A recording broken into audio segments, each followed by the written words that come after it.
Hello and congratulations on getting access to this video course, and I'm going to walk you through how to create a profitable authority blog. So this is video number 1, which is the introduction and getting started. Now, before we jump right in, I want to jump in and talk about mindset because I want to make sure that you're in the right mindset before we get started. Because I'm a big believer that if you're in the right mindset, you'll be able to implement everything at a faster and more accurate pace. So what I found over the years is that too many blog owners fail because they focus on the misconception or the belief that if you have the right tools or you have the software tools or the WordPress platform or the right blogging platform, then you'll succeed. But the reality is that really, it's not about the blogging platform. It's not about the software tools or any of that. What really it's about is figuring out what your strategy is, if your niche that you're going to go into is going to be profitable or not. That's really what it's all about. So the secret is to start with a niche that you are truly an authority in. So this video course is all about that, how to find your niche, but how to make sure that you're in fact the authority. And we're going to put things through a test, and you'll see several tests in the beginning to make sure that is true. Plus, in addition to that, you want to make sure, of course, that it is profitable, that you have enough products to sell, and that you can increase your revenue stream. So what I want to do now is give you a quick overview of what's inside this video course.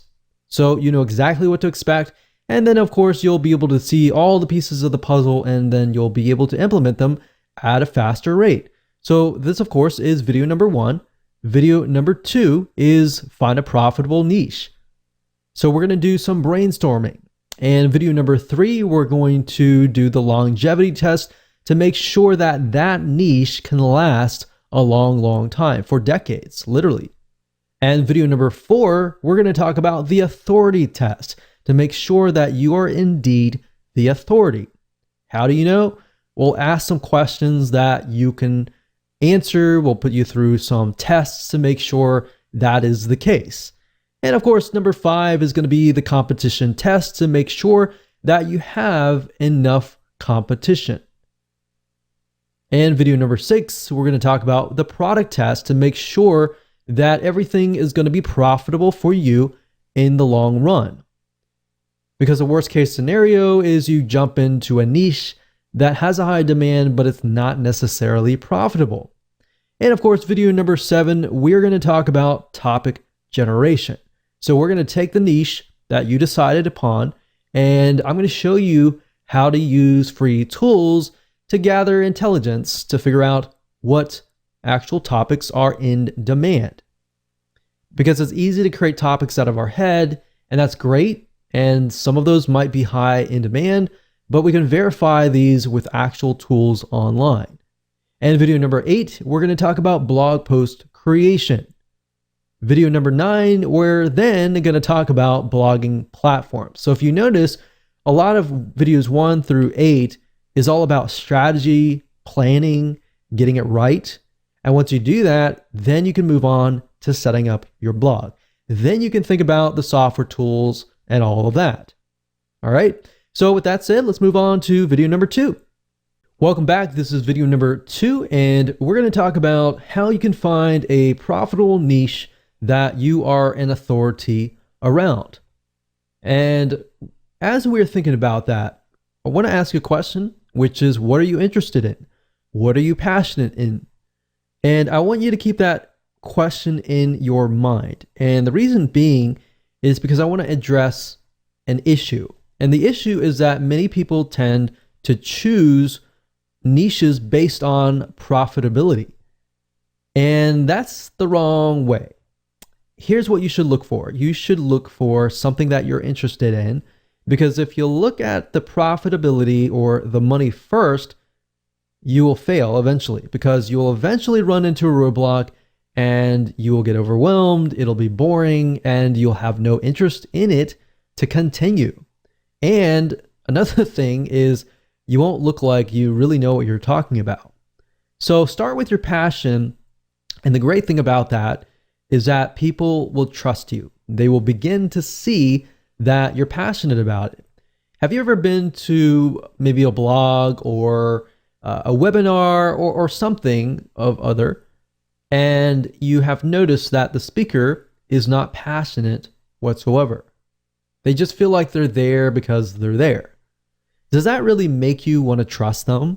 If they are not really passionate, that you can tell that they don't really know what they're talking about, but they're just trying to get by.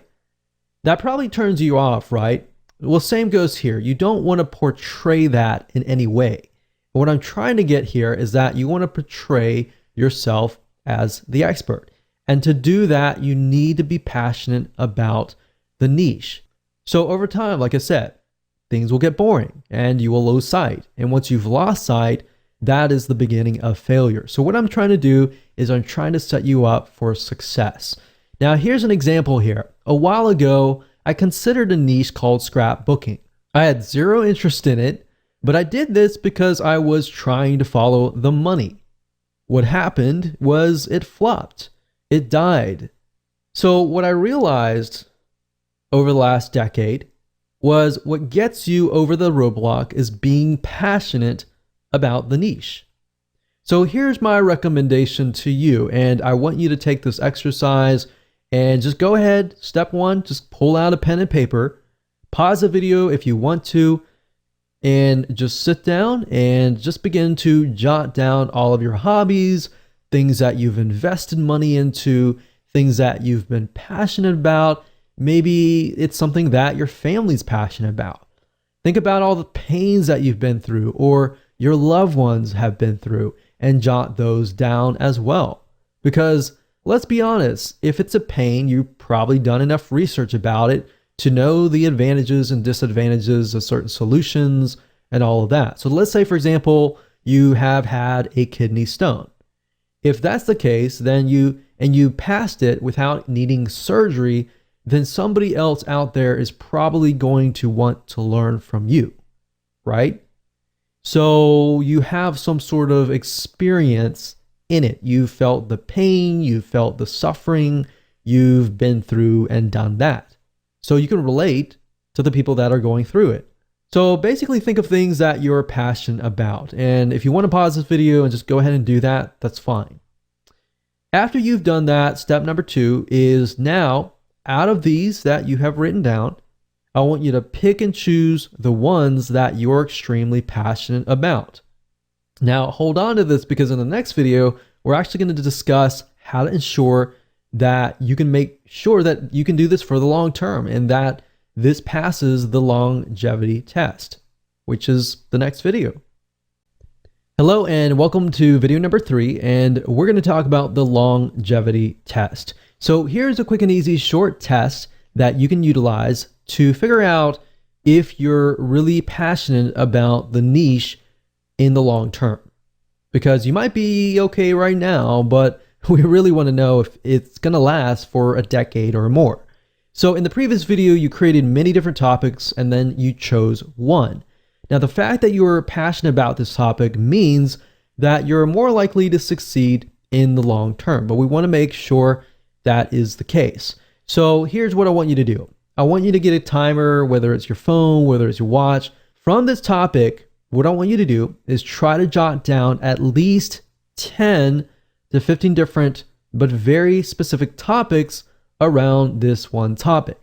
So in other words, let's do half an hour and let's see how fast you can create specific topics around this niche. So say, for example, let's take the example of kidney stones. We can think about with kidney stones, there can be dieting. For example, certain foods create kidney stones, and certain things, certain supplements can actually help pass the stone without surgery. Now, can you create 10 or more topics? So I created 2 out of those. Or let's say, for example, lowering cholesterol.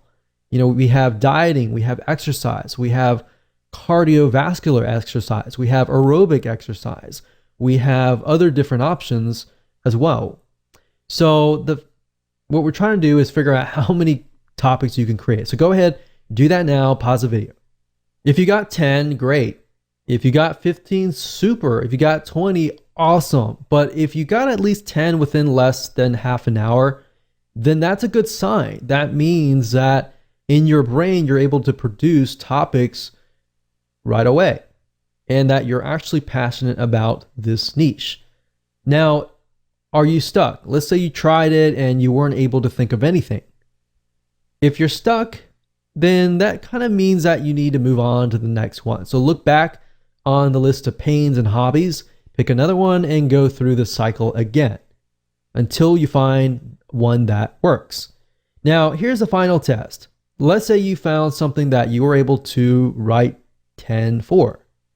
Is this something that you would feel comfortable writing day in and day out? Is this something that you're willing to get educated about and increase your knowledge about, read books about from other experts, talk to other people about, surround yourself with people who enjoy this topic, and would you be happy with all of that? If you said yes to all of these questions, then this might be a good topic of choice. So that brings us to the authority test next. Hello and welcome back to video number 4. This is the authority test. When it comes to being authority, you always want to be one step or one level ahead of your audience. What do I mean by that? I mean, if your audience are newbies, you want to make sure that you are at least in the intermediate level. Or if your audience are intermediates, then you need to make sure that you are an expert in that niche. And the reason being is because you need to be several steps ahead to ensure that you answer their questions. In other words, you need to make sure that you can gain their trust by providing value, and that way they understand that you have been through what they are going through right now. Because if you're going through what they're going through right now, they might see you as the same level as them. They don't really see you as the authority. They see you as maybe somebody who's a friend or somebody who understands what they're going through, but not yet has encountered the future. See what I mean by that? You have encountered the future, and therefore you can give them advice and tips to help them. So people want to know essentially if you are ahead of them, because basically the reality is if you do not know what you're talking about, people can see right through you. They won't trust you, and in the end, they will not buy from you. Because at the end of the day, people buy from people that they like and trust. So trust is a bigger, major factor here. So that's really what this whole formula is all about, is how can we get people to trust you? And ethically and rightfully so, if you know the niche, you know the advice and the tips, and you've lived it, then you're more likely to be able to connect. And by connecting, you understand their struggles. You see where if you find somebody that's just profitable and you're relying purely on somebody to write the content for you, so you're missing that emotional connection. So at the end of the day, if you think about it, people buy for emotion. They don't buy for logic. They justify their purchases with logic. All right. So with that said, if you're one step ahead of everybody else, great. If you're not, it might be something to think about. With that said, let's move on to video number 5. Hello and welcome to video number 5, and this is the competition test. So the big misconception is that there's too much competition. Oh no, this is not a good niche to go into. If anything, that is actually far from the truth. Having a good amount of competition means that there is a buying market. Why? Because typically what this means is the competition has paved the way, they have educated the market, and they've placed products out there. If the market doesn't really know what the products are all about, your competition actually has to educate the market before people actually will buy them. So basically, instead of having to educate the market, you simply come in, provide lots and lots of value, and you can move in, you can find out what your competition is doing, what your competition is not doing, therefore is a demand in itself, and actually do it. So let me go ahead and show you how to find competing blogs, spy on them to do the necessary competitive intelligence. So technically you can go to google.com and do a search for blogs in your niche. But a tool that I like to use is called buzzsumo.com. That's buzzsumo.com.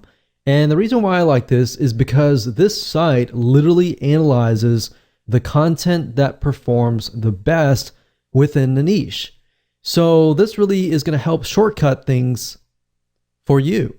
So if I go here and I type in, let's say for example, lower cholesterol, let's see what we get. Now, one thing to note is that BuzzSumo, it is a paid tool, but it will allow you to do some free searches as well. So if you want to pay for it later, that's fine if you get really serious. But for now, as starting out, you don't really need to pay for it. So if I type this in, you can see these are some blogs or websites that are actually getting a lot of engagement. And what you're trying to figure out is what are they doing to get that kind of engagement? So they have Facebook engagement, LinkedIn shares, Twitter shares, Pinterest shares. So obviously they definitely have social media. So what I want you to do is just jot down what do you see that they are doing that you could be doing. So let's just take a quick look at these sites and see what they're all about. And by doing so here, this is a good way to figure out topics as well, which we'll talk about later on. But let's just take a look at the sites and see what they are doing. So if we go here, it's theheartysoul.com, and we can see they have different sections, one for food, one for body, one for lifestyle, and it's just these three categories, and then they have subcategories within each. So for example, food, when it comes to lowering cholesterol, there's breakfast, there's snacks, there's entrees, there's salads, there's quick and easy meals, there's sides, there's desserts, beverages, specific diet, brands to avoid, herbs, spices, and more. So you could even jot these down if you wanted to and categorize them. And if we scroll down, we can see that this article here talks about statins don't lower cholesterol. So statins is something that it's a drug that people use to lower their cholesterol.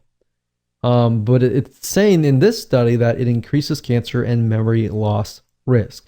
So obviously this is a very controversial type article, and that's what they're doing to get all these likes and shares and more. Now, if we go to the other blogs and just take a look at how their site is laid out. So they have a topics. It looks like they have very, very general. It's not necessarily related to health, but they do have one section related to health. But this looks like it's just an article.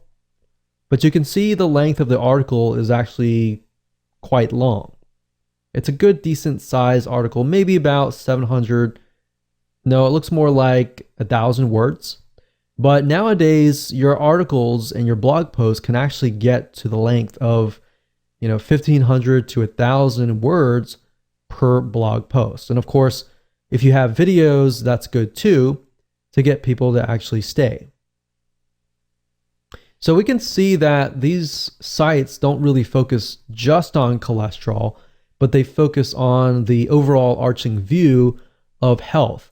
Now, what this allows you to do is this allows you to create a profitable authority blog based upon a very, very specific niche. If you focus only on, let's say, lowering cholesterol or how to pass a kidney stone without surgery, then that might actually allow you to convert more sales because the person that you are attracting is more likely to be in that mindset, right? So for example, if somebody comes to this blog, they might be interested in lowering their cholesterol, of course, because of lifestyle, but they might be coming here because they're interested in relationships. So it's not really targeted. So that, I think, is something that could be improved and something that you could even do yourself. So that's what I would do. I would go to these sites, jot down at least 10 or so things that they could improve and that you could follow, that they are doing that is working for them. And you can compare different blogs to make sure that all of these blogs are doing the same thing.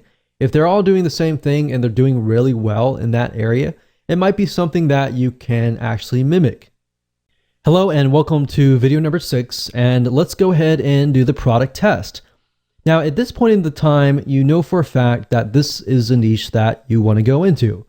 But what we need to do now is we need to make sure that we are going to be able to profit from this blog. So what you need to do as far as product creation goes is figure out if you have an unlimited supply of products that you can sell to your market. Because the more products that you have, the higher your revenue stream is going to be. Now, there are different routes that you can take. You can either find affiliate products, or in other words, products that other people have created, and you can direct your traffic, your bloggers to, and you can send them there, and if they buy, then you get an affiliate commission. So you get a cut. Basically, if the vendor has a product, let's say a video course, and they give you 50%, for every sale that you make, you get 50%. Now, the nice thing about this is you don't have to deal with customer support. The downside is you only get half of the commission. Now, if you create your own product, obviously you get 100% commission. So you are the vendor, so you get 100% of the product.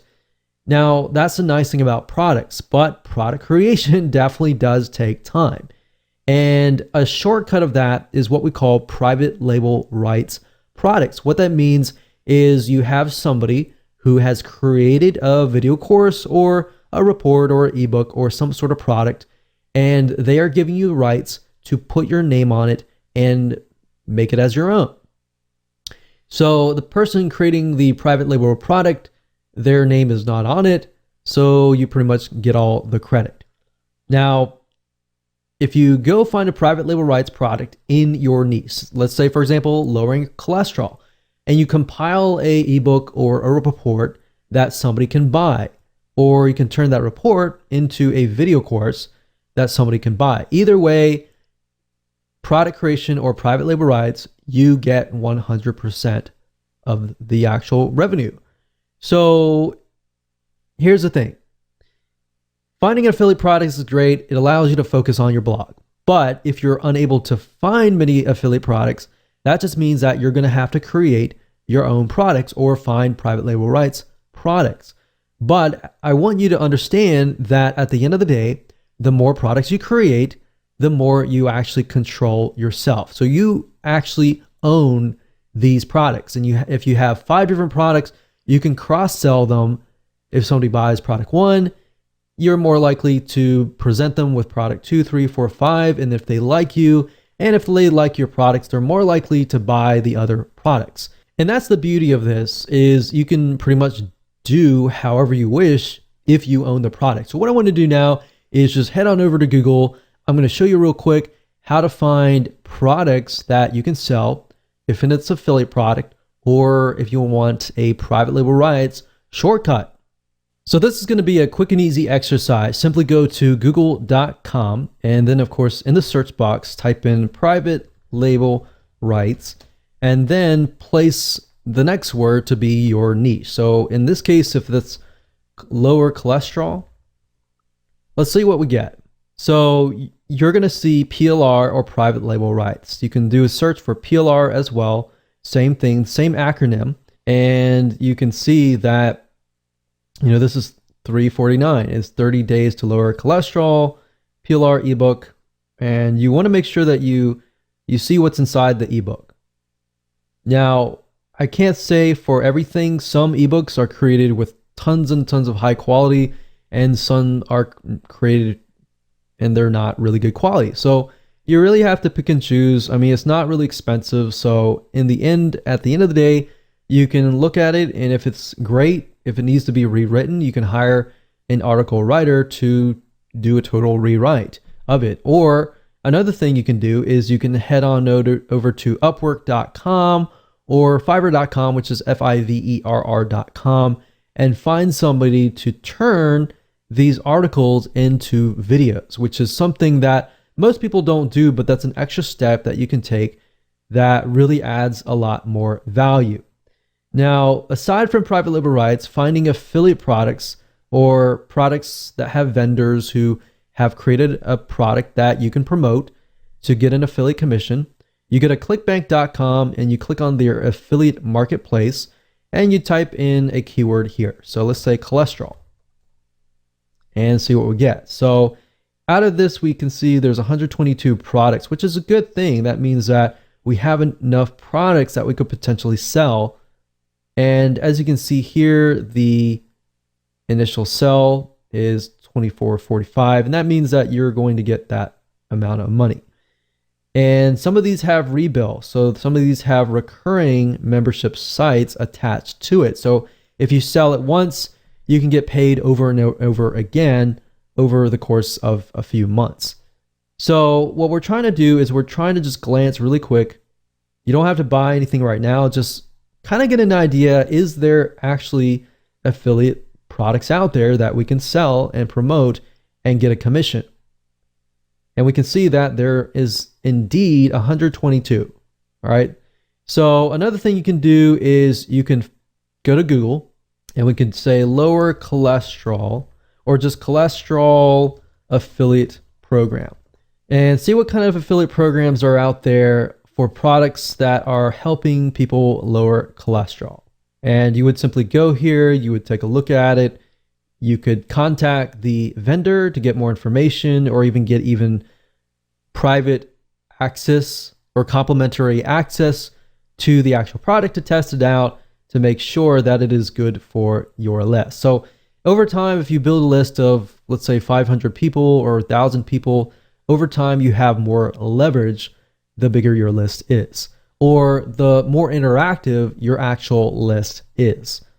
So lists can be email lists, it could be Facebook likes, it could be Twitter followers, and more. But this just gives you an idea about what is actually out there and if you have enough products to sell on your blog for the future. Hello and welcome back. This is video number 7 and we are going to talk about topic generation.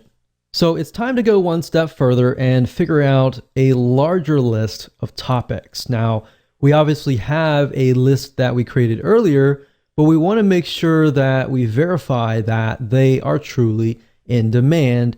And that is something that people are asking for out on the internet. So how do you go about verifying this? Let me go ahead and show you. So there are several tools that you can use that don't cost you any money to try to figure out topics that are in demand, that people are searching for.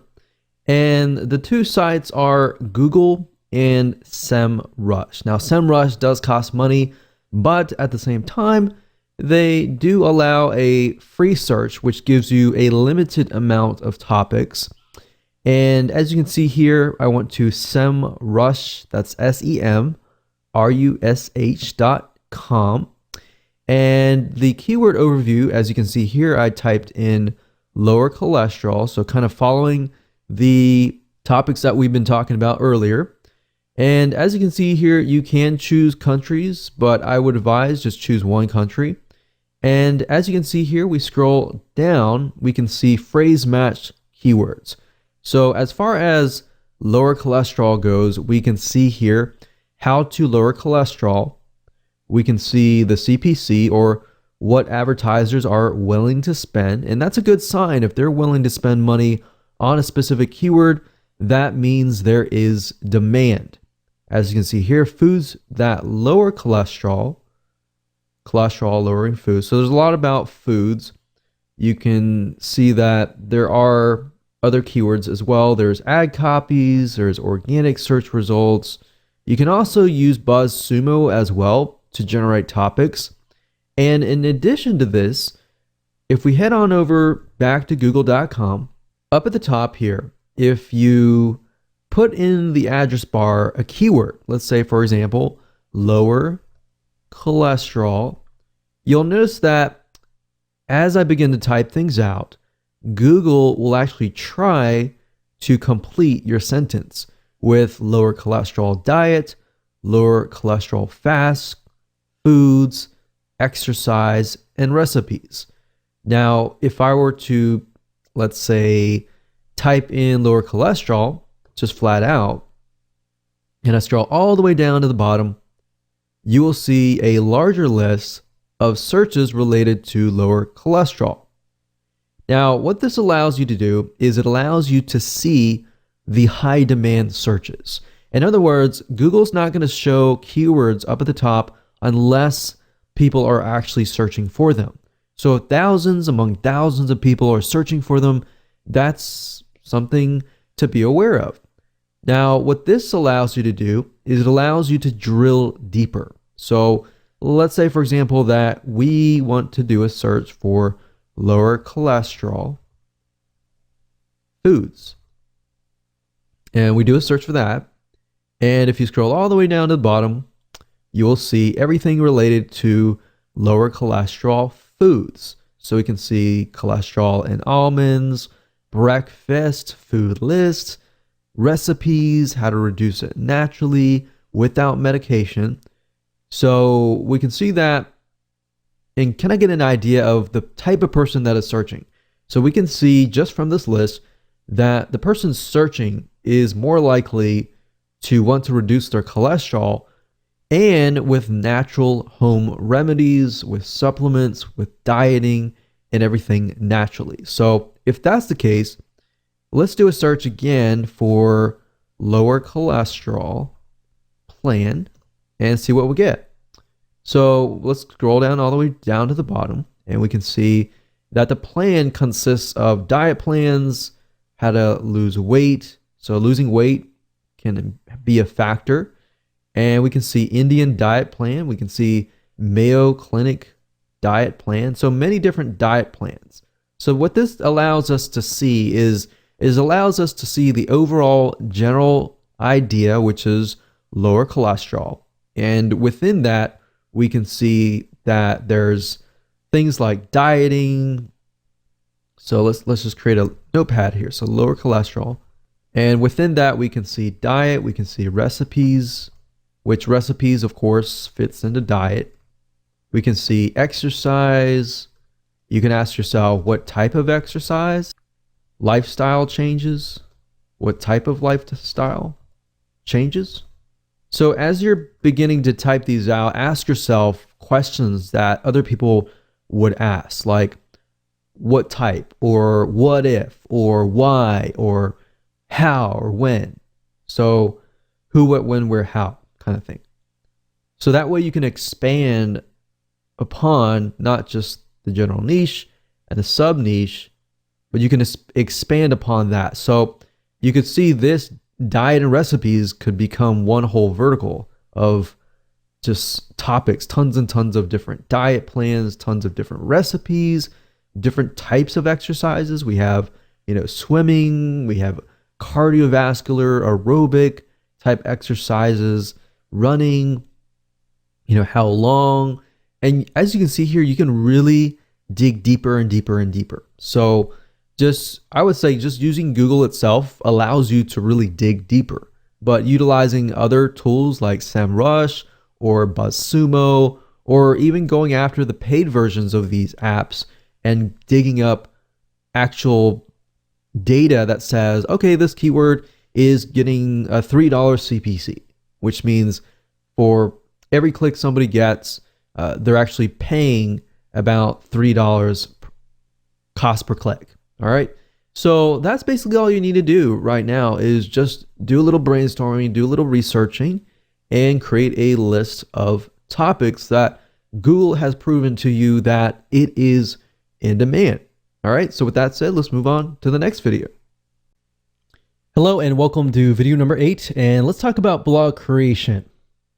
How do you go about creating the blog posts now that you have a list of different topics that you might want to create? Should you use videos or should you use articles, or how long should they be? Now, if you took a look at the BuzzSumo examples in the previous videos, you notice that the articles were pretty long. They were about 1,000 to about 1,500 words for an article. And that's pretty much standard nowadays. But if you can get to a point where it's like 2,000 articles and you have a video, that actually will keep the retention rate of somebody who lands on your blog.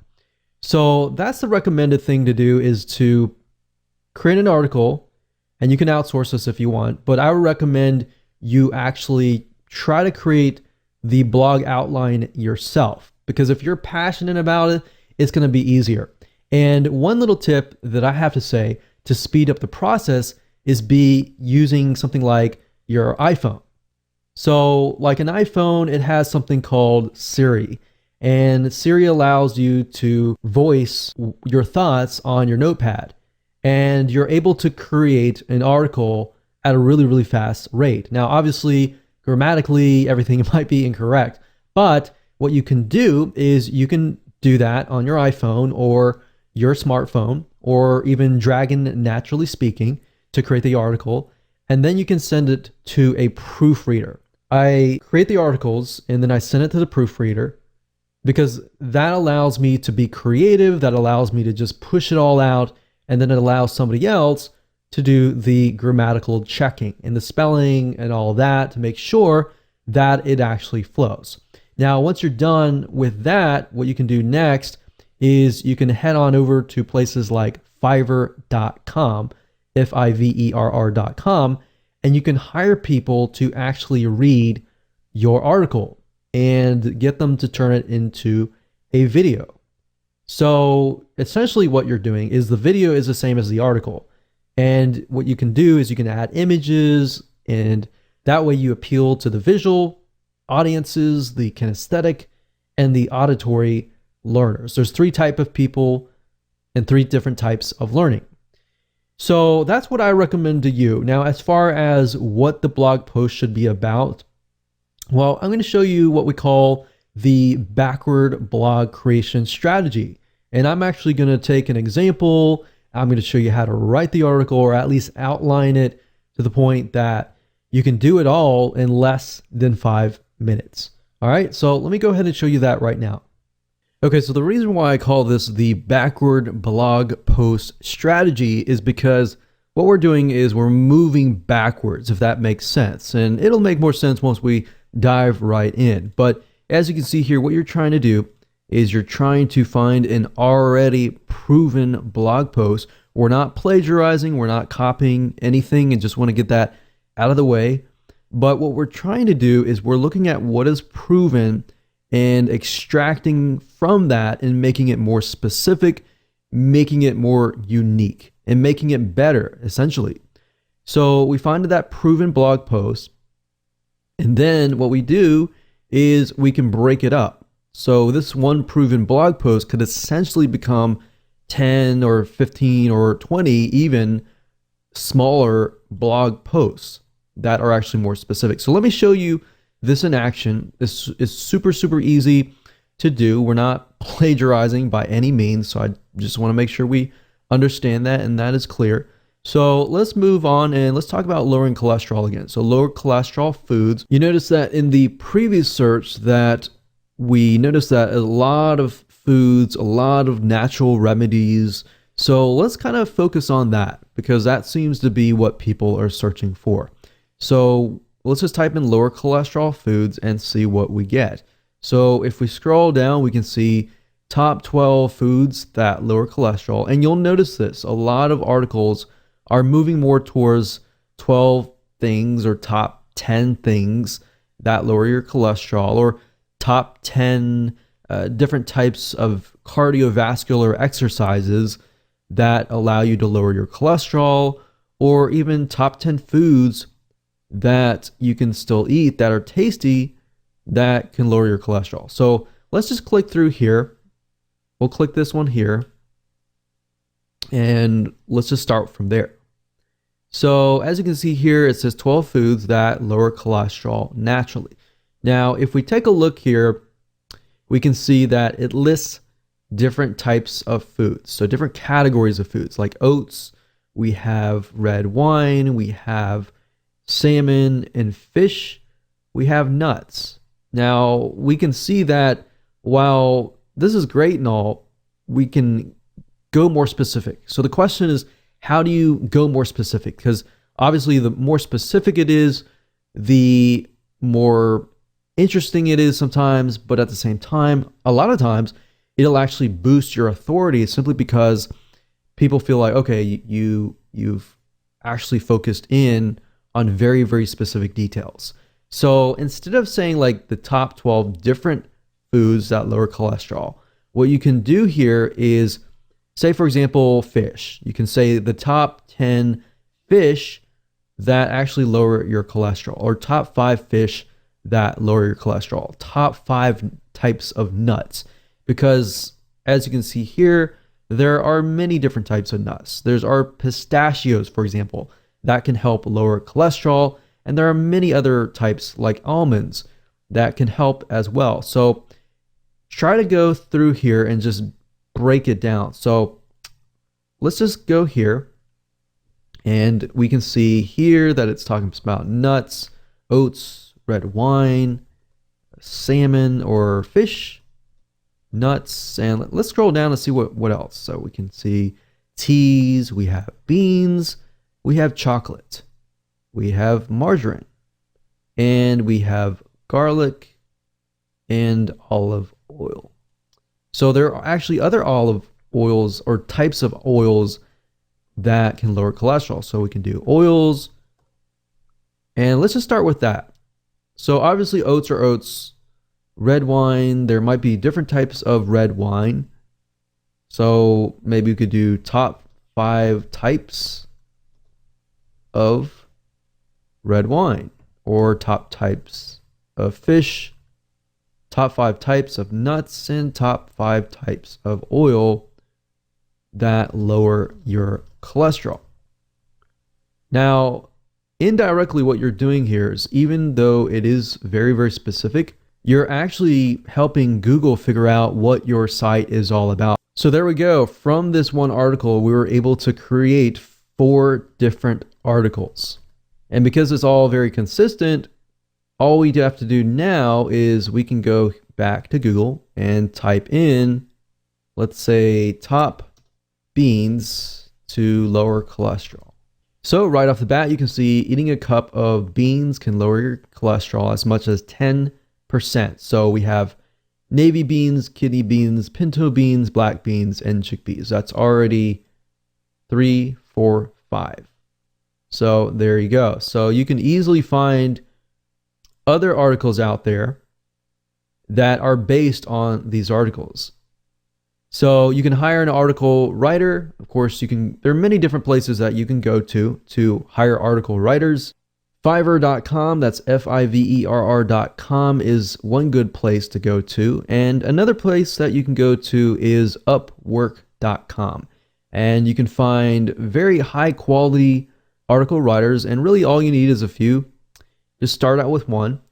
And then, of course, as you expand, you can hire a few more. But what I like to do is I like to hire a couple first and see which ones I like, their writing style, and how well they work with you. And then you can outsource it. Or you can either do it yourself and very, very easily do it because you have it. It's more specific. The more specific it is, the easier it is to write. So for example, going back to nuts, we have number 1, pinto beans. Number 2, navy beans. Number 3, 4, 5. So all we need is 3 more, which we have those. So kidney beans, chickpeas, and butter beans. So all you have to do is simply hand this to an article writer and say, hey, I want you to write an article on the top 5 types of nuts that lower your cholesterol. And I want you to cover the what and the whys.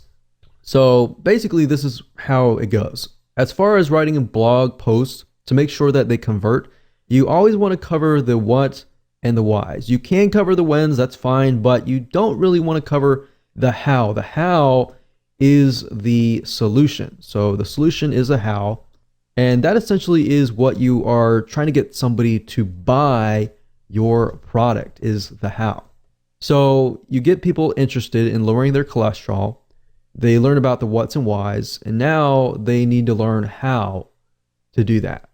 All right. So that's how to create a high converting blog post at a very, very fast pace. Welcome to video number 9, and we're going to talk about blogging platforms. So congratulations, you've reached the end of this video course, and now it's time to talk about blogging platforms. We're going to talk about two things, WordPress or Blogger. And the reason why I want to talk about Blogger is because I know many of you might have the temptation to use Blogger, and Blogger is great. And you can use both, but I recommend the WordPress being your actual blog. And of course, if you want to use Blogger, you can use it to kind of bump the rank up of your WordPress site. So let me explain. Blogger is owned by Google. It's also known as blogspot.com or blogger.com. If you go to either or site, you will go to the same site. This is owned by Google, and it is able to rank super fast. In fact, you'll notice that many self-made authority figures in different niches like you are using blogger.com. And if you notice, they rank really, really fast in the internet. Now, here's the downside of Blogger or blogspot.com is you don't own it. So this means if you get banned for whatever reason, you lose your asset, right? Now, that's where WordPress comes in. Ultimately, you need to have your own asset, especially if you're building a business surrounding this. This is a serious thing. So that's why we recommend WordPress. And you need to buy your own domain. You need to buy your own web hosting. And usually, typically, most web hosting companies have WordPress. So you can simply log into the panel or even ask them to install it for you, and they will install it, and you're good to go. So I'm going to explain a little bit more depth about WordPress. How do you find a domain? How do you go about finding web hosting? What web hosting companies we recommend? And how do you create your blog? How do you find themes? And we'll cover all of that in just a second. Okay, so in order for you to get this to work, you need to have a domain name because you need to have your own brand, essentially. So what you need to do is you need to head on over to a site called Namecheap.com. And what Namecheap is a domain registrar, which is where you can buy your domains. So you can go here, and if the domain is available, you can actually get access to it. So if we say something like lower cholesterol, and I'm pretty sure lower cholesterol is taken, but we'll just do 1, 2, 3, 4, 5, 6.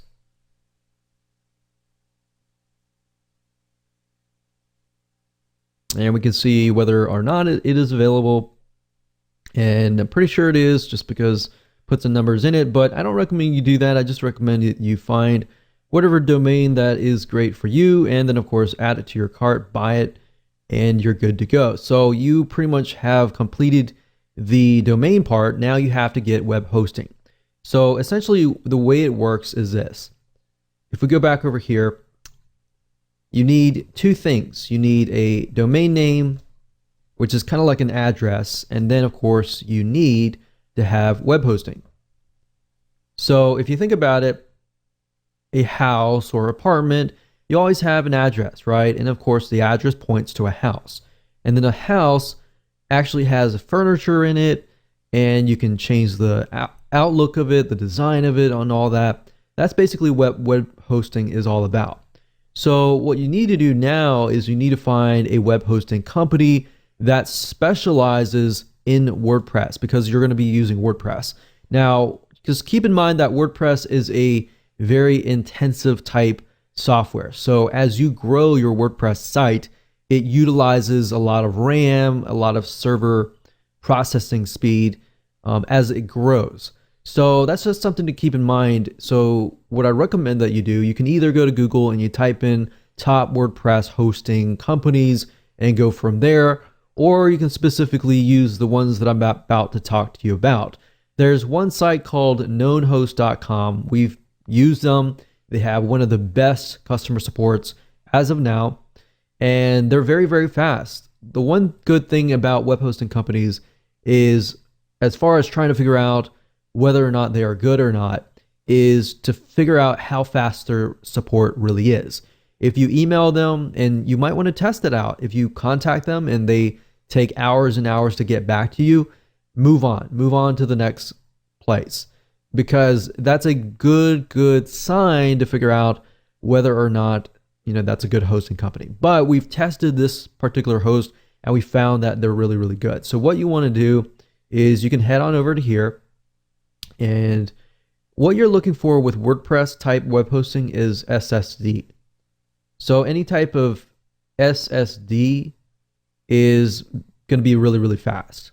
So you can pick the $25 per month plan, for example, and this is going to be reliable because this is a reliable host. You always want to choose a reliable host. The next host that's good for web hosting for WordPress is a2hosting.com. And if you go here, you look for the cloud hosting, or you can look for the shared hosting. So if you click on cloud hosting, you can go through and purchase whatever you need. Typically what you can do is you can start out with the very basic plan, and then of course move up from there. So as you can see, A2 hosting uses SSD, which is what you want. If you see any hosting that is using something like HDD, which is a regular hard drive, then you might want to pass.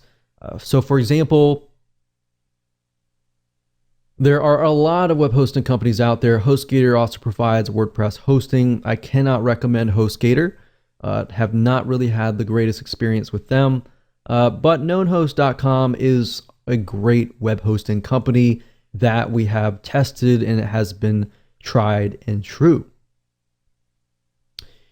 So once you've gotten your domain and your web hosting, the web hosting company will provide you with information on how to connect the two. So they will provide you with that, and if you have any problems with that, you can talk to them about that. So basically, I can tell you for a fact, KnownHost utilizes what we call cPanel. So they're going to give you access to a cPanel, which then you can log in, and of course, they will give you access to what we call Softaculous. So what you do is you click on WordPress here. And this is basically an app installer. So instead of having to go to WordPress.org and install the 5-minute installation file, which really isn't 5 minutes, by the way, it's more like maybe 10 or 15 minutes or even more, depending on your expertise. So that's why I find this route is just a lot easier, because with this Softaculous, all you have to do is simply go down, click install now, and you fill in the details, and within less than 3 steps, you have installed WordPress. So up at the top, if you scroll down, you're going to see the in directory option. What this means is basically if you want your WordPress blog to be installed on www.yourdomain.com, if that is the case, leave this blank. If you want to install the WordPress blog in a subfolder, then that's when you can actually enter a directory here. So if this case, we can just type in test blog, you fill in your site name, your description, and then of course your admin username and password. And then of course you can choose the advanced options, and then you can actually select a theme. So that's a nice thing about this particular app installer is you can pick one, you can actually scroll through many different themes. And the nice thing about WordPress is you can literally change the whole design with a click of a button. You don't have to redo everything or anything like that. So if I want to go with this one, I can click select and click install. And literally within less than a minute or a couple minutes, we are good to go. That's it. And of course, if we go to the actual blog itself, we can see the actual blog has been created. Now, the app installer is going to give you access to the WordPress administrator dashboard, as you can see here. And all you have to do is literally, whenever you create a post, you can go here, add new posts, and you can add new pages. You can also change the appearance by going to appearance and themes. So let's say, for example, we don't like this particular theme. We always can go to add new, and we can find another theme. We can click install, for example,